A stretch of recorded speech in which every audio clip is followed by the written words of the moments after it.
مشاهدينا أهلا بكم من كايرو لايف قناة القاهرة 24. النهاردة يوم مختلف، يوم مميز. معانا سيادة سفير دولة أسبانيا في مصر مسيو رامون خيل كاساريس.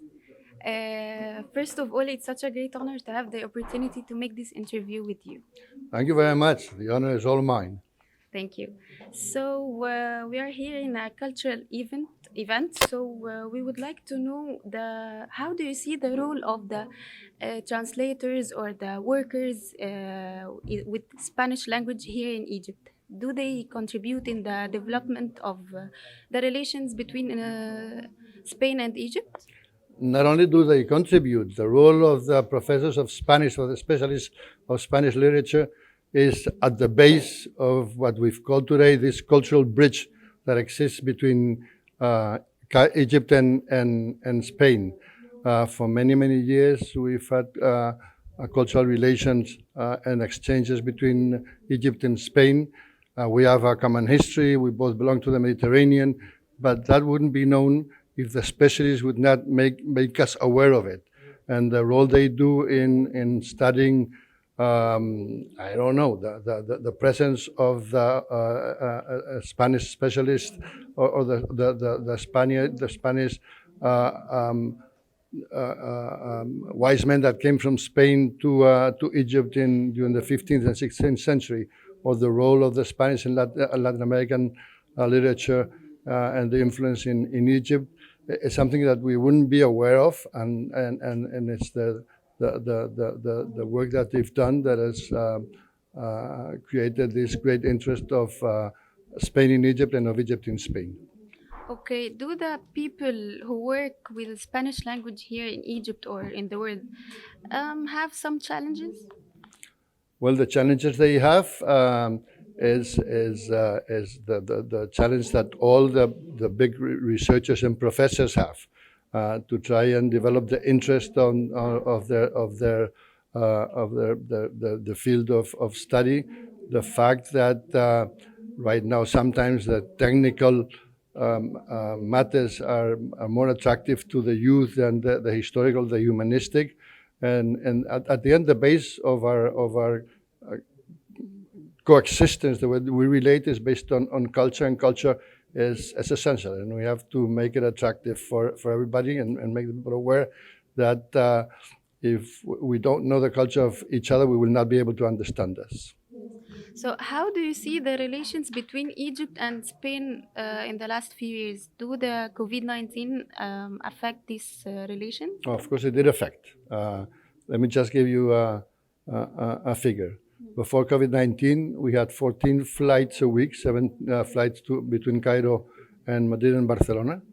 And after COVID, we were for about a year with just one flight. So it went from 14 to 1. The number, you can imagine, of tourists coming from Spain to Egypt, it reduced enormously. The number of businessmen that went from Egypt to Spain and from Spain to Egypt also was reduced. So the figures in our bilateral trade went down, the number of tourism went down, and especially for Spain and Egypt, whose economy is based on tourism, this was a bit of a tragedy. Luckily now, things are picking up, and we hope we have a bright future in our bilateral relations, and we hope to see more Spaniards running through the streets of Cairo and more Egyptians running through the streets of Barcelona or Madrid. Inshallah. So you told me now that we're people, Spanish people and Egyptian people, we share some mutual something as we are in the Mediterranean. So do you think that the Egyptian people and the Spain people have some mutual characteristics? But of course, everything that related to the Mediterranean, the way we understand the family, the way we understand the way of living, this idea of in having big meals, sharing feelings and experiences around the meal. That's why the cuisine is so important, and we enjoy so much the cuisine. The way we enjoy life, the way we sing and dance together, that is something that's common to the Mediterranean, and other countries don't have it. But Spain and Egypt do have it, and we have to profit from it. Okay, so what's your favorite places here in Egypt? North Coast, museums? The North Coast is beautiful. The museums, of course, are wonderful, but museums, many museums in many places. I enjoy very much the Nile and the route from Aswan to Cairo, from Aswan to Luxor, and from Luxor to Aswan. I've spent many days in Aswan and in Luxor. You have two wonderful hotels, and I think I cannot name names because this will be making propaganda for a private company. But they're traditional houses turned into a museum, and they're wonderful. And many Spanish friends have come, and I've taken them there. They're falling in love, and they've repeated. So it's the Nile that attracts us. You see. Okay, so what's your favorite Egyptian meal, tradition meal? But listen, it's difficult to say. I like this tradition, which is not only Egyptian but Near Eastern, of the metzeh before the traditional meal. I think it's like mandatory to say that the traditional meal that you like is kosher. But I think it's a bit heavy. That's the only thing that I find, but I like it very much. It's the favorite meal of the French ambassador. Also, okay, what can we do? We're both Mediterranean also, so okay. So leave a message for the people who work in Spanish language here in Egypt.